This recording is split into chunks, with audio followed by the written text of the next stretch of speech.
Halo Tribuners, selamat sore. Senang sekali saya hadir kembali bersama Pak Tribuners. Selanjutnya kita di program Kecimak Tribuners Bas Story. Dan di Jalan Jenderal Sudirman, studio tribunambon.com saat ini sudah hadir bersama saya narasumber kami yang luar biasa. Beliau merupakan Rektor Universitas Kristen Indonesia UKIP Maluku. Ada Dr. Hengki Herson Hetaria. Selamat sore Mbak Jeng. Teologi. Selanjutnya dan saya sama Pak Sony. Kemudian di samping kiri Pak Sony ini ada Wakil Rektor 4 Bidang Perencanaan Kerjasama dan Sistem Informasi UKIP, Dr. Steve G.C.H. Gasper, Master of Art di studio Tribun Ambon. Saat ini Tribuners. Selamat sore. Terima kasih sudah hadir di Tribun Bas Story sore hari ini ya.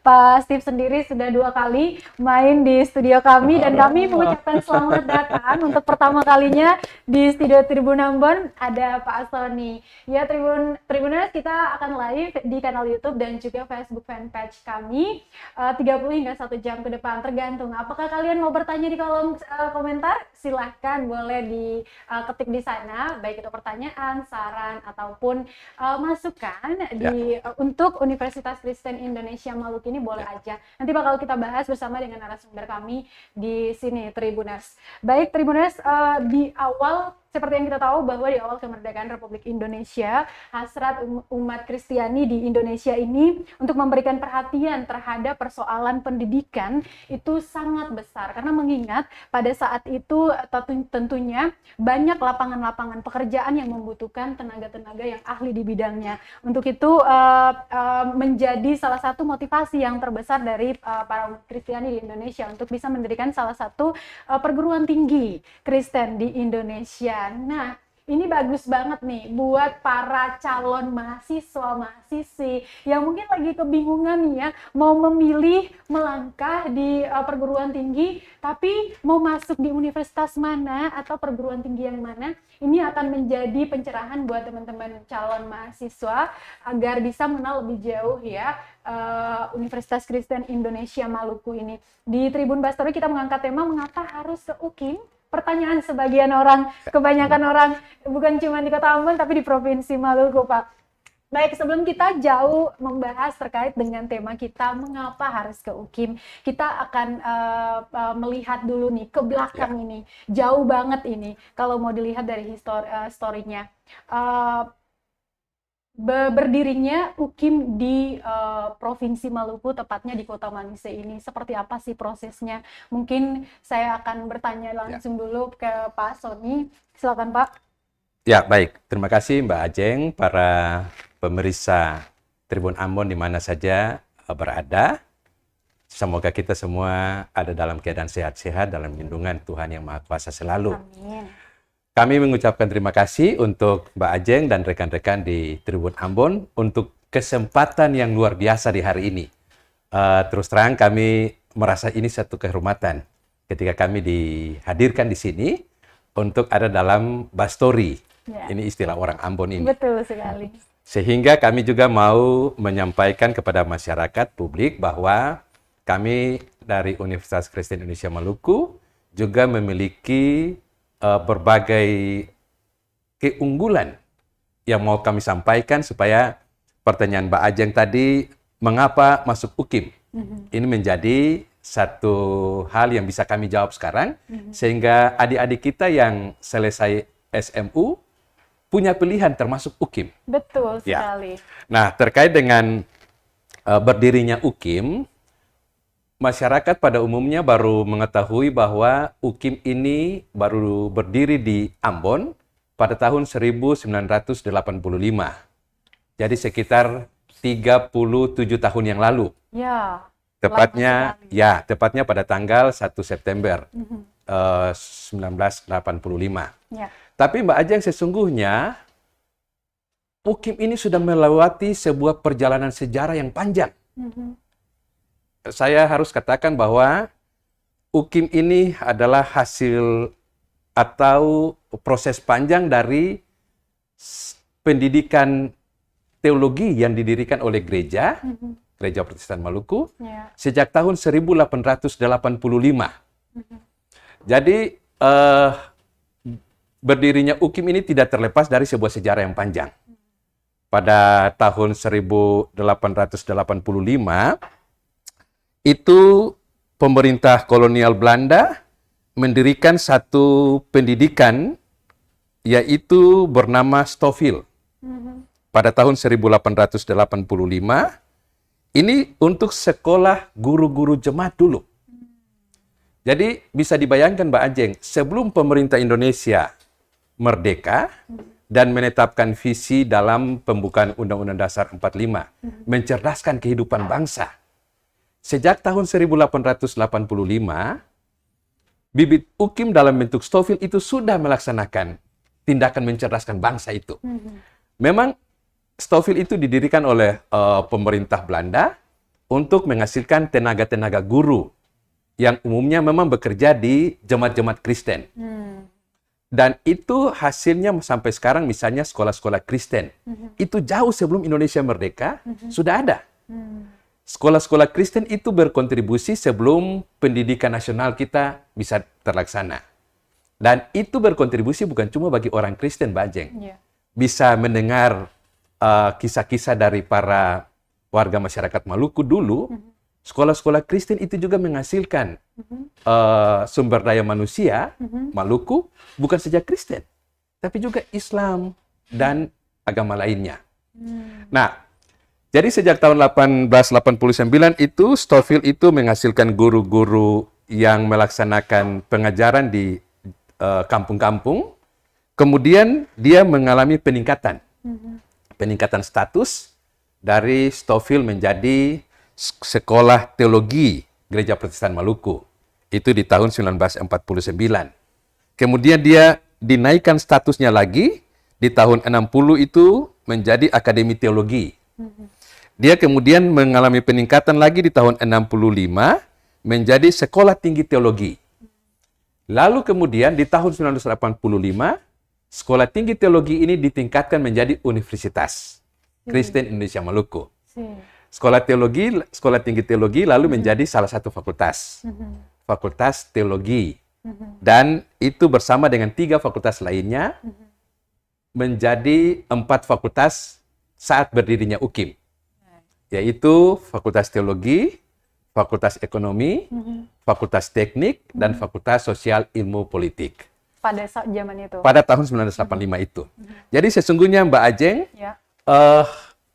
kontribusi UKIM itu sudah berakar sejak tahun 1885.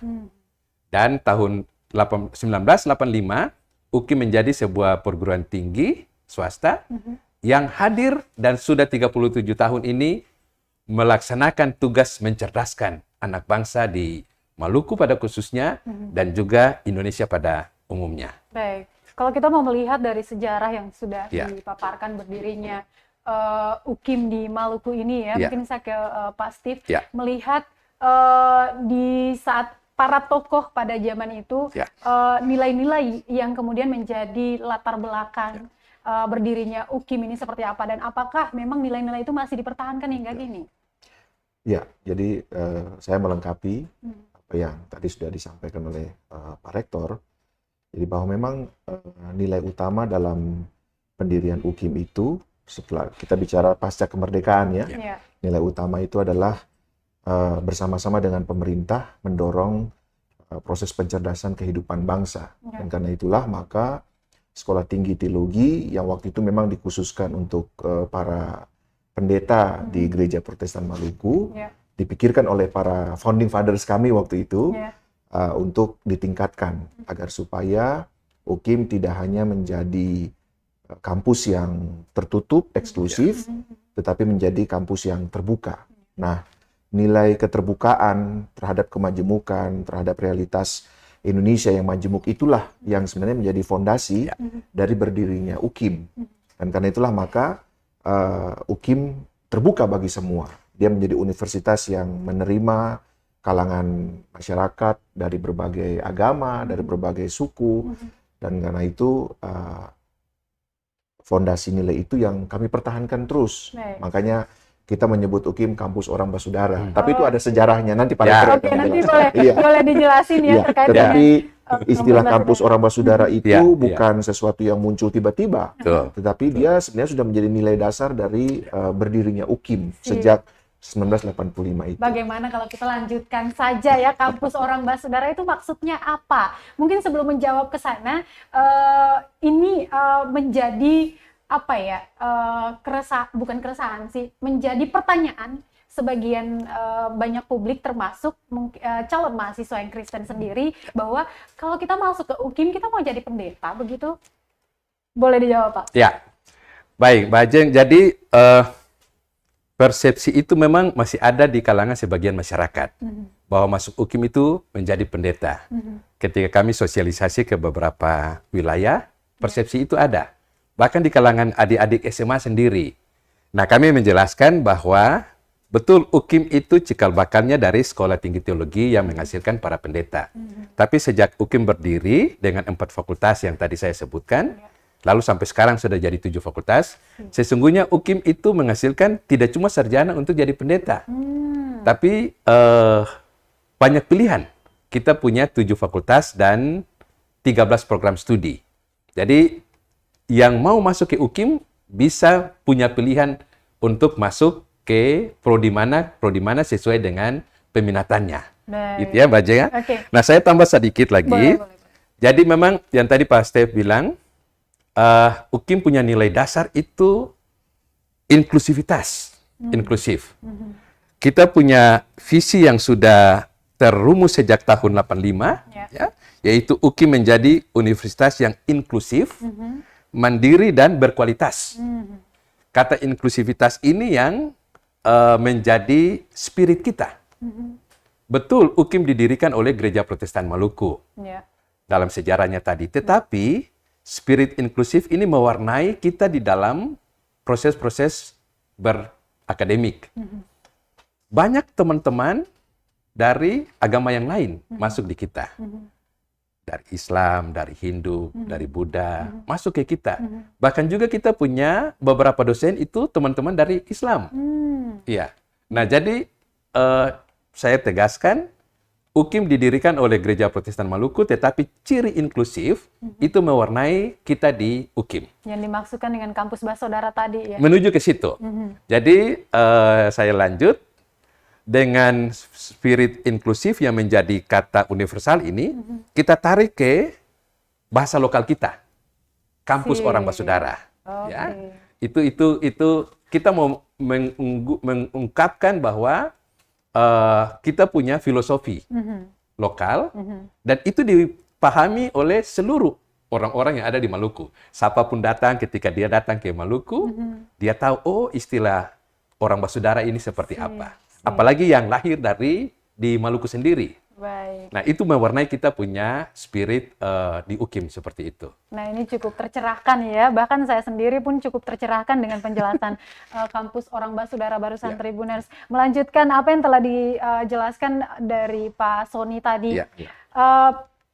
Kampus orang basudara, di mana di sana tidak hanya menampung mahasiswa yang beragama Kristen saja, namun ada dari berbagai agama, termasuk Islam, Hindu, Buddha juga ada. Nah, seperti itu. Apakah memang ada fakultas-fakultas yang menjadi pilihan daripada teman-teman yang non-Kristen ini? Pak Steve, boleh? Sebenarnya banyak.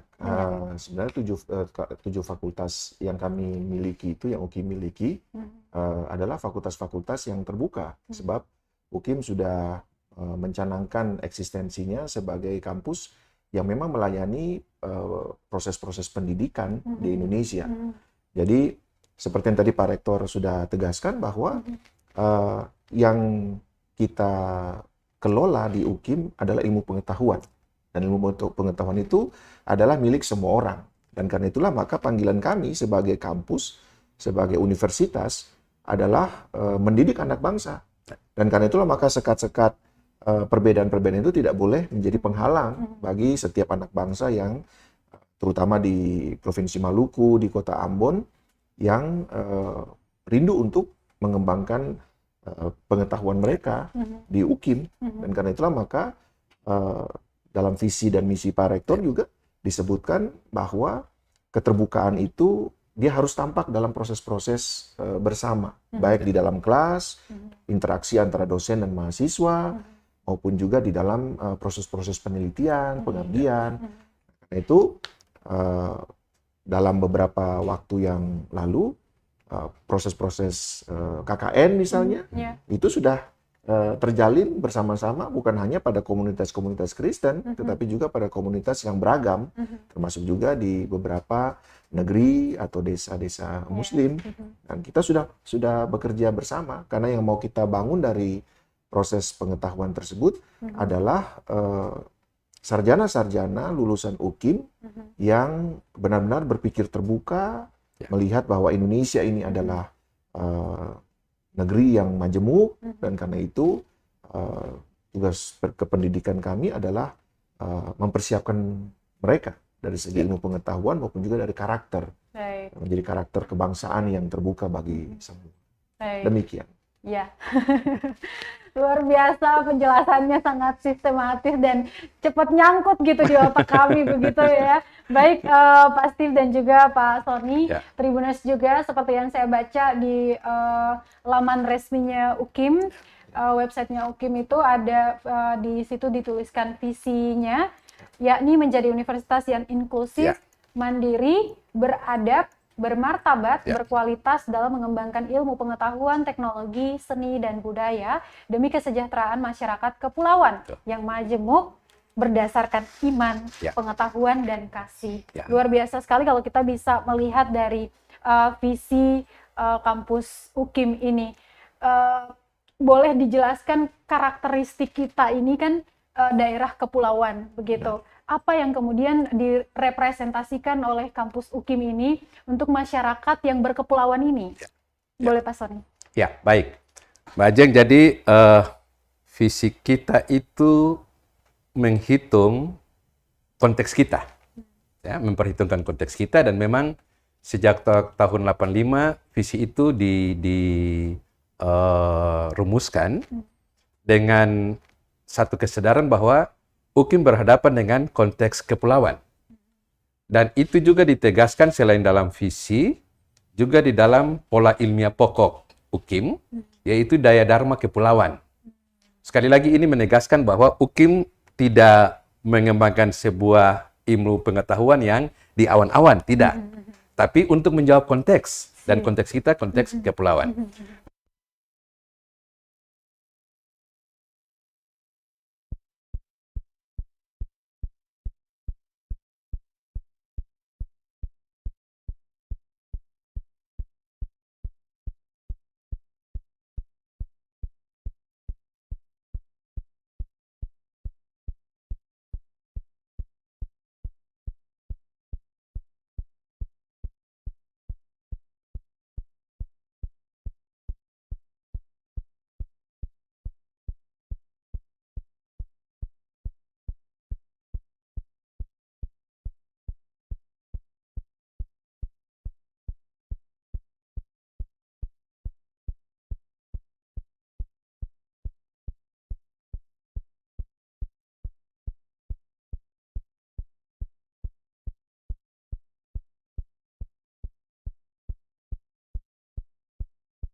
Kepulauan ini.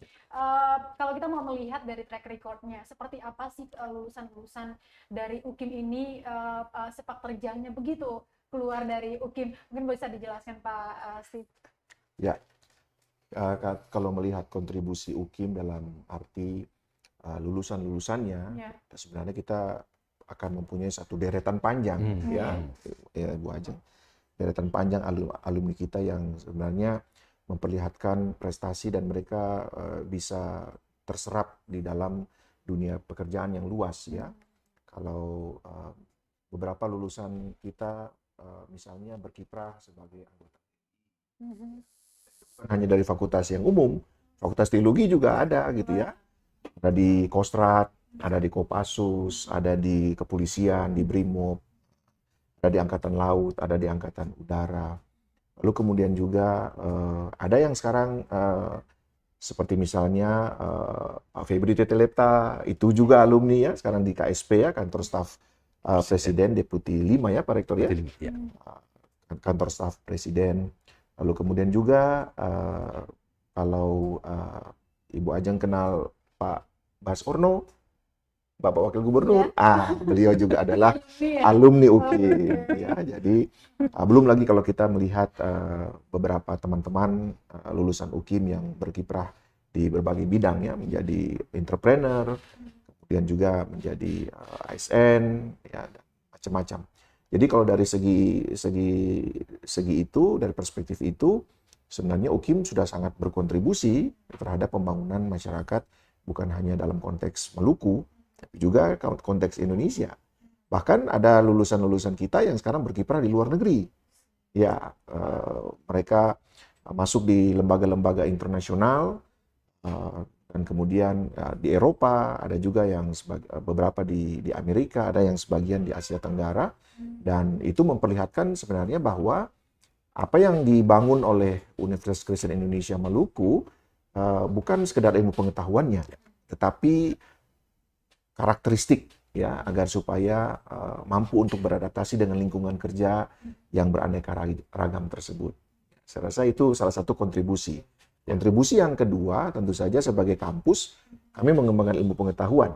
Dan karena itulah maka lulusan-lulusan kami juga bergerak di dalam penelitian-penelitian yang memberikan juga solusi terhadap sejumlah masalah ekonomi. Ya, ada beberapa dosen kami yang juga lulusan UKIM yang sering diminta pandangannya oleh pemerintah, baik provinsi maupun kota Ambon, untuk memberikan pandangan-pandangan terkait masalah-masalah yang dihadapi oleh masyarakat.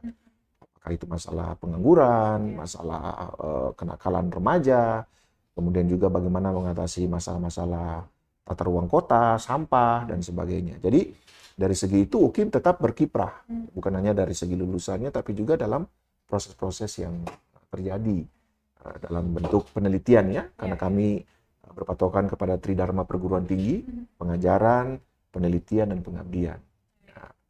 Mungkin saya mau ke bagian penelitian berikutnya. Ini mahasiswa-mahasiswa yang dalam proses tahap pengerjaan skripsi ataupun tugas akhir misalnya, ataupun bisa menjadikan bahan atau referensi bagi teman-teman di level SMA atau di perguruan tinggi seperti itu. Tadi penelitian itu merupakan salah satu. Tapi apakah di UKIM sendiri menyiapkan kemudahan itu, memberikan kemudahan itu kepada para mahasiswa untuk bisa mendapatkan hasil penelitian daripada akademisi di UKIM? Mungkin boleh bisa dijawab. Pasti, silakan. Iya, jadi kalau dari segi penelitian, di setiap prodi atau setiap fakultas, kami punya jurnal. Ya, biasa jurnal itu adalah hasil-hasil penelitian para dosen dan mahasiswa. Ada juga jurnal pengabdian masyarakat yang jadi semacam recording ya, rekaman bagaimana pengabdian masyarakat yang sudah dilakukan oleh UKIM. Selain itu memang adalah tuntutan dari Kementerian Pendidikan dan Kebudayaan ya, bahwa setiap kampus harus mengembangkan penelitian dan itu harus terpublikasi agar supaya bisa diakses oleh mahasiswa. Jadi dosennya penelitian apa, mahasiswanya juga harus tahu gitu, sehingga itu menjadi referensi. Jadi semuanya saling terhubung begitu. Nah, tapi juga yang berikut, kalau tadi Ibu Ajeng mengatakan tentang apakah bisa diakses, bisa, karena dosen-dosen UKIM juga melakukan publikasi pada jurnal-jurnal yang diterbitkan oleh kampus-kampus lain, ya, dan sekarang kan sudah online semua, jadi mahasiswa tinggal mendapatkan linknya saja, dan itu juga menjadi salah satu kewajiban dari mahasiswa untuk mencari tahu penelitian-penelitian dosennya seperti apa, dan itu harus menjadi referensi bagi mereka. Sehingga proses diskusi keilmuan itu hidup di UKIM. selain daripada fasilitas yang disediakan, misalkan jurnal dan segala macam itu, apakah memang ada fasilitas penunjang bagi mahasiswa di kampus UKIM? Pak, mungkin boleh disebutin apa aja biar mahasiswa, para calon mahasiswa dede-dede cute di luar sana juga bisa paham ini. Iya.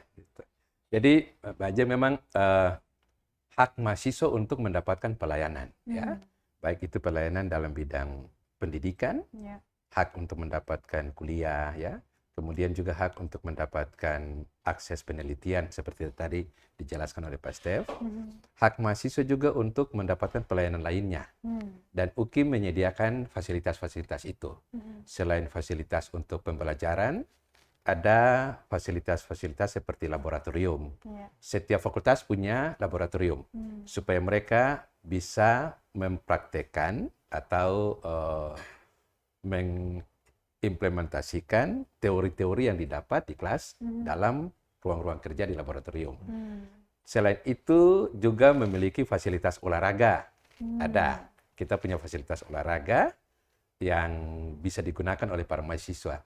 Kita juga punya grup atau punya paduan suara untuk peningkatan seni mahasiswa. Mbak Ajeng orang Ambon ini kan terkenal dengan suara emasnya, ya toh? Dan UKIM tercatat sebagai satu perguruan tinggi swasta yang memiliki kapasitas dalam bidang paduan suara. Kita pernah juara nasional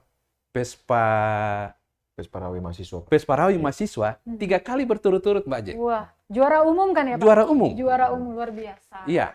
Malah kita sudah diminta untuk sudah seharusnya naik ke tingkat internasional. Mereka bilang UKIM jangan lagi bersaing. Sudah harus ke internasional. Cuma Mbak Ajeng, ya kami punya tangan agak pendek untuk capaian internasional. Kendalanya apa, Pak, kendalanya? Nah, ini saya harus bilang nih, supaya mungkin dapat perhatian masyarakat juga. Masalah kita itu harus saya akui masalah pendanaan. Ya. Untuk perjalanan-perjalanan ke luar negeri, kita ini perguruan tinggi swasta kan, Mbak Jeng, yang menghidupkan diri dari pendapatan internal sendiri. Ya, karena itu kalau pemerintah bisa mendengar suara kami, ya, mungkin ada bentuk perhatian, fasilitas-fasilitas. UKIM siap saja untuk bersaing di tingkat internasional untuk bidang itu. Tapi kita kesulitan itu. Oke, pendanaan menjadi salah satu kendala ya yang kemudian harus dihadapi oleh teman-teman mahasiswa di bidang musik paduan suara misalnya. Suara, Nah, ini harusnya menjadi dukungan, dijadikan sebagai dukungan bagi pihak-pihak terkait, dalam hal ini dinas-dinas yang ada di Kota Ambon ataupun Provinsi Maluku untuk mendukung talenta-talenta yang ada di tingkat kampus. Dan UKIM juga sudah menorehkan penghargaan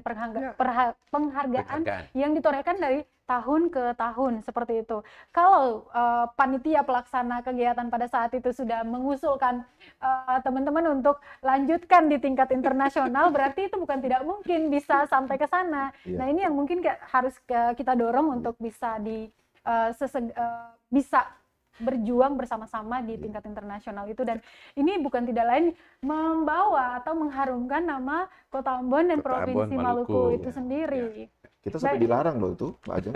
Kenapa, Pak? Dilarang dalam tanda petik ya. Dilarang? Dilarang. Sama panitianya? Iya, mungkin nggak boleh. Takutnya menang lagi begitu, Pak. Kalau nanti berturut-turut pialanya diambil sama UKIM, nanti sama universitas lain tidak mau ikut lagi, karena udah ada saingan yang udah dipatok bakal jadi pemenangnya seperti itu.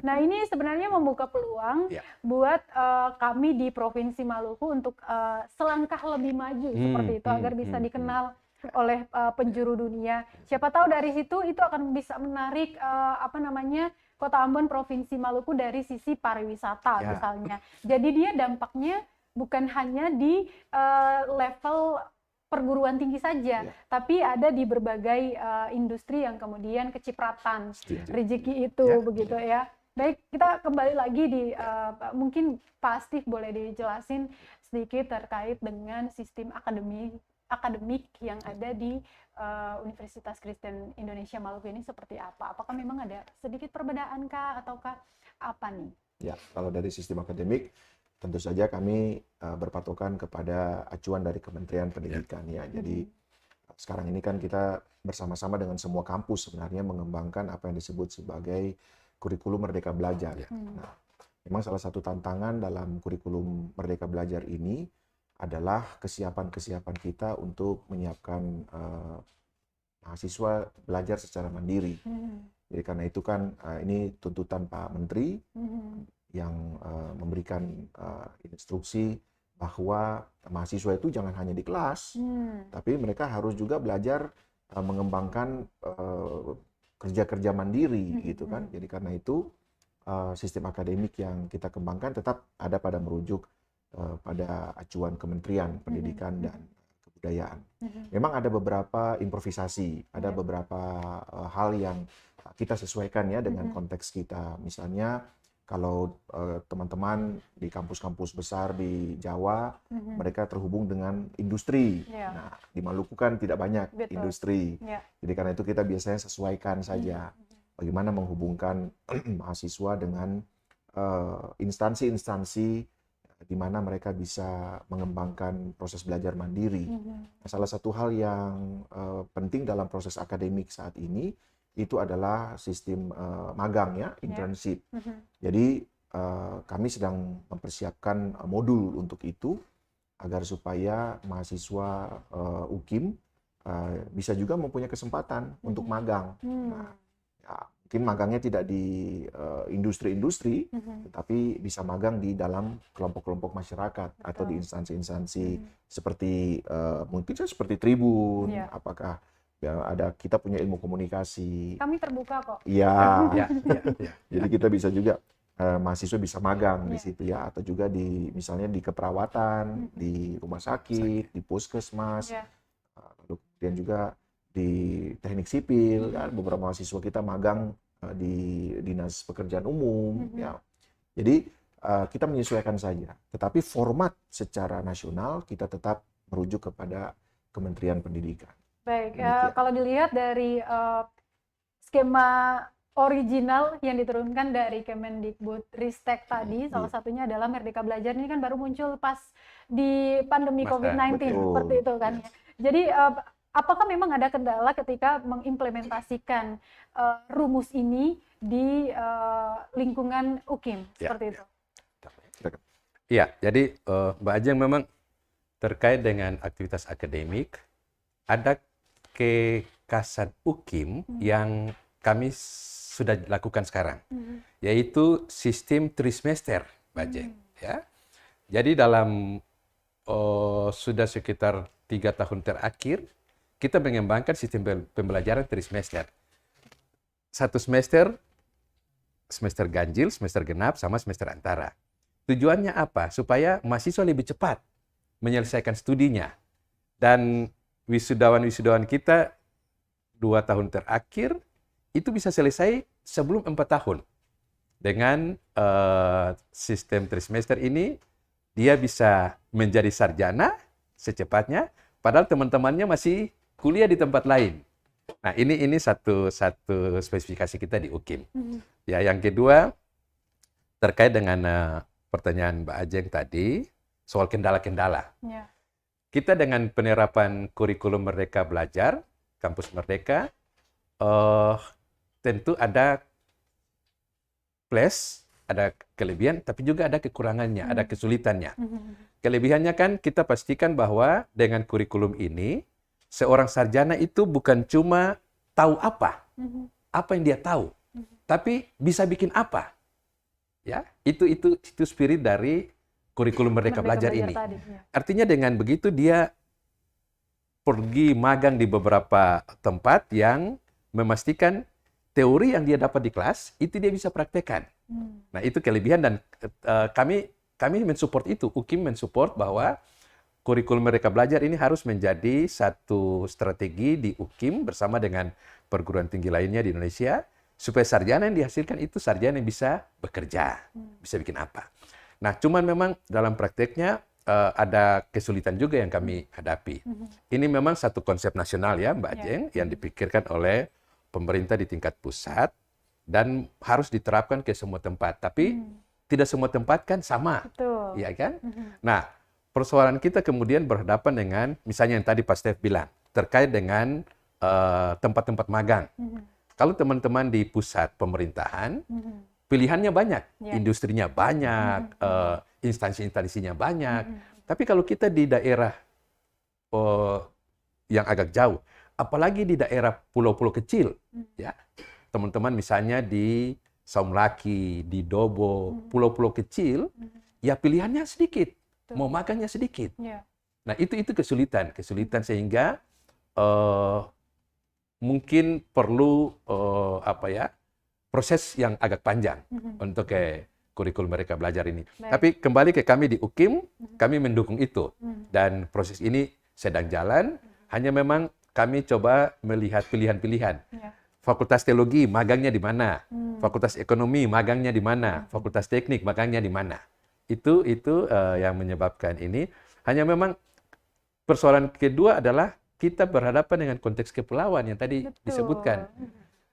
Antar satu perguruan tinggi dengan perguruan tinggi lain, beda dengan teman-teman di daratan di Jawa misalnya. Oh, cepat saja hitung beberapa menit sudah sampai ke satu perguruan tinggi. Tapi kalau kita di sini, memang ada perguruan tinggi di Ambon kan, di daratan, kita bisa saling. Tapi kalau misalnya sudah harus lintas ke Tual, ke Ternate, wah ini persoalan kita soal jarak dan transportasi ini tidak gampang gitu. Betul. Baik, terkait dengan kendala-kendala yang dihadapi saat implementasi sistem akademik tadi, adakah memang strategi khusus yang kemudian diterapkan oleh UKIM untuk setidaknya sambil mendukung lalu mencari solusi apa yang baik untuk tantangan-tantangan yang dihadapi saat itu? Iya. Jadi memang pertama terkait dengan jangkauan wilayah. Jangkauan wilayah, kami sebagai salah satu bentuk kerjasama, kita terus melakukan penandatanganan MOU dengan teman-teman perguruan tinggi lain, baik yang ada di Ambon maupun yang ada di Maluku dan Maluku Utara. Kita ada di wilayah LEDIC, wilayah 12. Nah, itu sebagai satu bentuk dokumen kerjasama.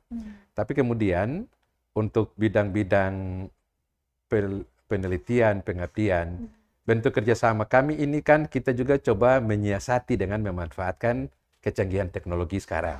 Ya. Online menjadi salah satu solusi kesulitan jangkauan ini. Berhubungan dengan teman-teman di perguruan tinggi lain di luar Ambon misalnya, ya kita bisa menggunakan pertemuan-pertemuan lewat Zoom, ya Zoom meeting, untuk mendiskusikan tema-tema penelitian, tema-tema pengabdian. Nah, hanya memang kalau harus turun lapangan, ya berarti harus pertemuan fisik harus jalan. Itu tidak bisa terhindarkan, Bajeng, ya. Ya, Tribunas, di kolom komentar bisa diketik saja pertanyaan, saran, ataupun mungkin pengalamannya berkuliah di UKIM ya. Nanti akan kami bacakan selama live ini berlangsung. Dan ke Pak Steve, setiap tahunnya UKIM menghadirkan berapa sarjana begitu. Dan dari 7 fakultas ya. Saya jelaskan sedikit ya. Boleh, terkait dengan fakultas ya. Jadi mungkin boleh disebutkan dulu berapa fakultas yang ada di UKIM, kemudian fakultas yang paling diminati apa ini? Coba ke Pak Tony dulu. Baik, Bajeng dan pemirsa Tribun News, jadi kembali ke pertanyaan awal ya, mengapa harus masuk UKIM? Betul. Ya. Saya mau sampaikan bahwa UKIM sebagai satu perguruan tinggi swasta di wilayah Lembaga Layanan Pendidikan Tinggi Wilayah 12, Maluku dan Maluku Utara, memiliki 7 fakultas dengan 15 program studi. Ya, 7 fakultas itu yang tadi saya sudah sebutkan pada tahun 85 ketika berdiri, ada Fakultas Teologi, ada Fakultas Ekonomi, ada Fakultas Ilmu Sosial Ilmu Politik, dan Fakultas Teknik. Di tahun 2010 kita tambahan 1 fakultas lagi, yaitu Fakultas Kesehatan. Kemudian di tahun 2019 kita tambah lagi 1 fakultas, yaitu Fakultas Informatika atau Ilmu Komputer. Dan di tahun 2020 kami menambah lagi Fakultas Hukum. Jadi sampai dengan hari ini kami dengan 7 fakultas. 7 fakultas dengan 15 program studi. Yaitu 1 program studi D3, yaitu perbankan. Kemudian 12 program studi S1 di setiap fakultas memiliki program studi. Teologi misalnya memiliki teologi dan pendidikan agama Kristen. Yeah. Ekonomi ada 4 program studi. Lalu FISIP ada 2 program studi. Teknik 1 program studi. Hukum 1 program studi. Kesehatan 2 program studi. Dan informatika 1 program studi.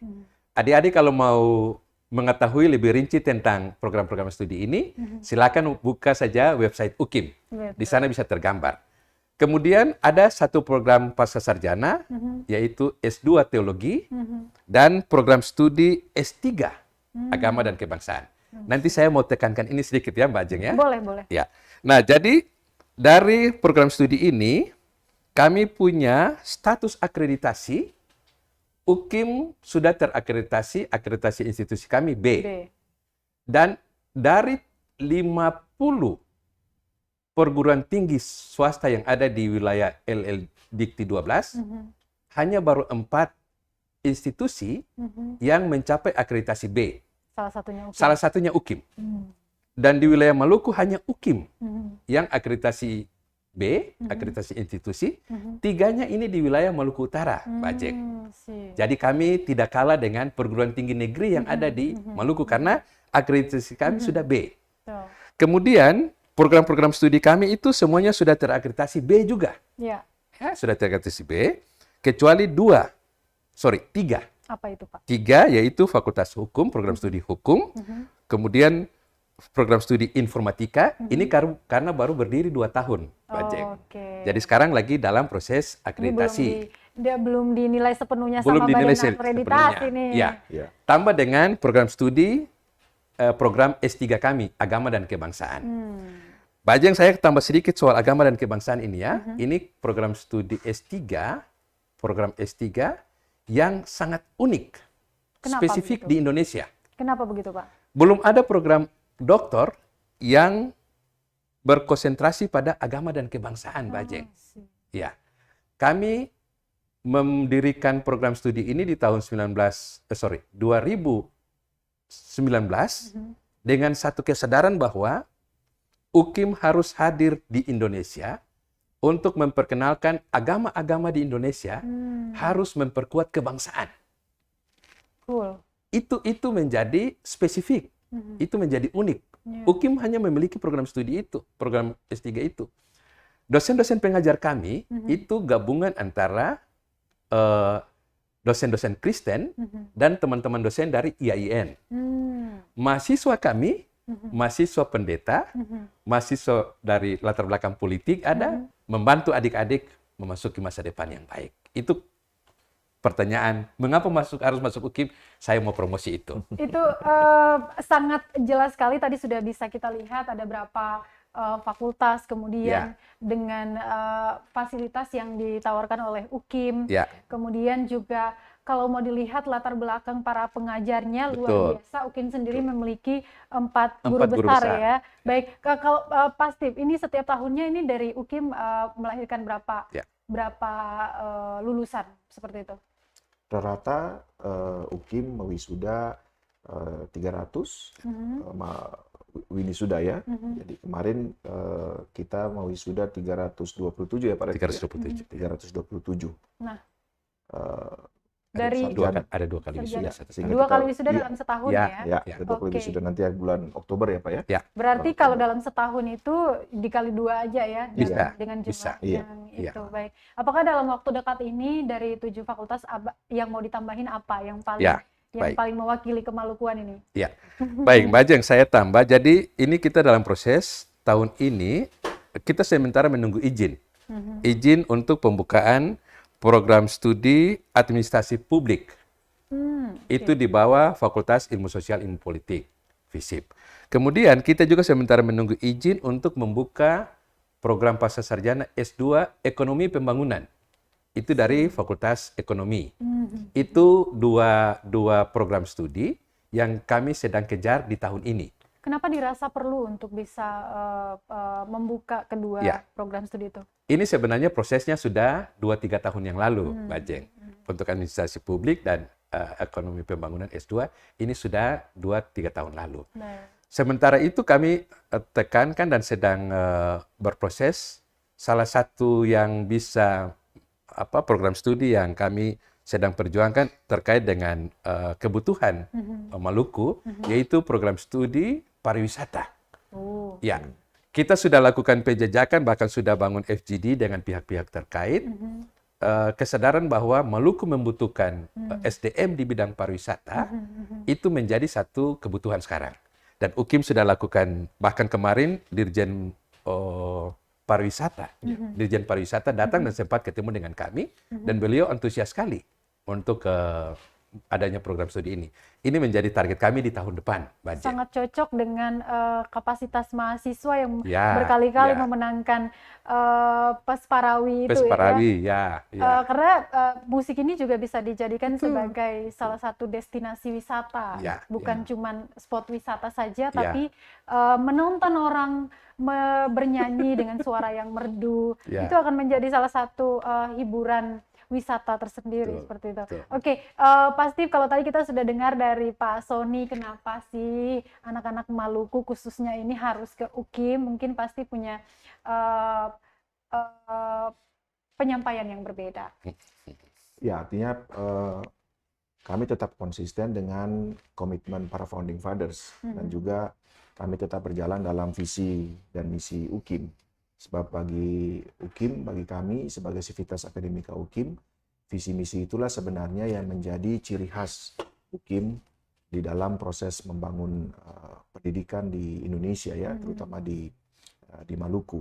Dan dalam konteks itu maka sebenarnya pilihan untuk ke UKIM jelas adalah kami punya sejarah panjang mengelola pendidikan, walaupun dalam konteks Maluku. Dan pengujian sejarah UKIM selama 37 tahun itu sebenarnya memperlihatkan bahwa ada tantangan, ada persoalan, tetapi kami tetap eksis. Mengapa? Karena kami berpijak pada Undang-Undang Dasar 45 bahwa proses pencerdasan kehidupan berbangsa itu juga menjadi tugas kita bersama. Dan karena itulah maka di dalam pemahaman perspektif semacam itu kami melihat tadi Bu Ajeng bertanya tentang bagaimana kita mengembangkan UKIM dalam konteks kurikulum Merdeka Belajar dan Kepulauan, ya, seperti yang tadi ditekankan oleh Pak Rektor. Maka mau tidak mau kita harus berjalan bersama. Dan karena itulah maka dalam kepemimpinan Pak Rektor ini kemitraan itu kita dorong terus. Kemitraan agar supaya dia membuka channel, membuka saluran-saluran untuk kita mengembangkan apa yang dituntut oleh kurikulum Merdeka Belajar itu. Nah, kemitraan itu menjadi penting. Sebab tanpa kemitraan itu ya kita tidak bisa berjalan sendiri, kan. Kita harus berjalan bersama-sama dengan pemerintah, bersama-sama dengan kampus yang lain. Dan karena itulah maka proses kemitraan, membangun networking, bahkan sampai ke luar negeri. Kemarin kita misalnya sempat datang staf bidang pendidikan dari Kedutaan Besar Italia, ya, datang untuk melakukan sosialisasi, sebab mereka melihat UKIM punya potensi. Nah, tetapi selama ini kita belum menjaring kemitraan. Lalu hanya berselang satu minggu ya Pak Rektor, ya, dari Nuffic Neso Belanda dan kedutaan Universitas Twente di Belanda juga datang untuk sosialisasi beasiswa dan juga studi di Belanda. Ya, jadi itu tahapan-tahapan yang sedang kami kerjakan. Dan karena itu kami mau mengatakan kepada publik Maluku dan juga publik Indonesia bahwa meskipun UKIM ini kecil, tetapi kita punya gaya gedor besar, gitu. Ya, jadi sebab komitmen kita terhadap keindonesiaan dan juga membangun pendidikan yang berkualitas itu tetap menjadi salah satu komitmen kita, ya, di situ. Dan saya rasa itulah yang menjadi kekuatan di UKIM untuk terus bergerak. Jadi karena itu saya mau mengatakan tidak usah ragu masuk ke UKIM, gitu, ya, bahwa memang kita berproses, tetapi kita tetap mengikuti standar-standar kualitas yang ditentukan oleh pemerintah. Baik. Ya. Baik, Tribuners, tidak terasa sudah lebih dari 30 menit perbincangan kita ini, Pak Sony dan juga Pak Steve, di Tribun Bastory untuk sore hari ini. Kopinya udah dingin, boleh ya? Boleh. Kita minum sebentar ya. Boleh. Ya, Tribuners, pembahasan kita terkait dengan tema mengapa harus ke UKIM, alasannya sudah sangat banyak dipaparkan oleh Pak Steve dan juga Pak Sony di Tribun Bastory sore hari ini. Ini juga bisa menjadi referensi buat dede-dede cute calon mahasiswa ataupun abang-abang, caca-caca, kakak-kakak semuanya yang pengen melanjutkan studi S2 ataupun S3-nya. Ini bisa menjadi salah satu di bucket list untuk bisa melanjutkan impian Bapak Ibu Tribuners tentunya. Closing statement-nya pendek saja, saya mulai dari Pak Sony, silakan. Ya, baik. Pemirsa, UKIM sudah membuktikan bahwa UKIM ikut serta dalam mencerdaskan kehidupan bangsa lewat dunia pendidikan, dan UKIM sudah memenuhi semua standar-standar yang diwajibkan oleh pemerintah. UKIM sekarang siap untuk membantu generasi muda Maluku untuk mencapai masa depan. Jangan ragu masuk UKIM, karena UKIM sudah menyiapkan masa depan bersama dengan adik-adik, bersama dengan siapapun yang mau mencapai masa depan dengan UKIM. UKIM sudah membuktikan itu dalam sejarah 37 tahun. Banyak sarjana lulusan kami yang sudah berkontribusi di masyarakat, dan kalau Anda mau masuk bersama dengan kita di UKIM, kita juga siap untuk membantu Anda mencapai masa depan itu. Terima kasih. Danke banyak. Baik, silakan Pak Steve, closing statement-nya. Saya cuma 3 kata. Boleh banget. Boleh ya? Boleh. Ayo masuk UKIM. Singkat, padat, dan jelas ya. Ya. Baik, Tribuners, terima kasih sekali lagi dan banyak buat yang sudah tontonin live kita di kanal YouTube maupun di Facebook fanpage terkait dengan pembahasan kita sehari ini, yaitu kenapa harus ke UKIM. Seperti yang tadi saya sebutkan, banyak banget list alasannya yang bisa menjadi acuan buat para calon mahasiswa di Universitas Kristen Indonesia Maluku. Jika kalian mau mendaftar ke sana, boleh mungkin seluncur dulu di website resminya ya, di www.ukim.com. Nah, itu bisa ACID, oke. Itu bisa dilihat di sana informasi awal, ataupun kalian bisa langsung ke alamatnya di Talake. Kampus Talake.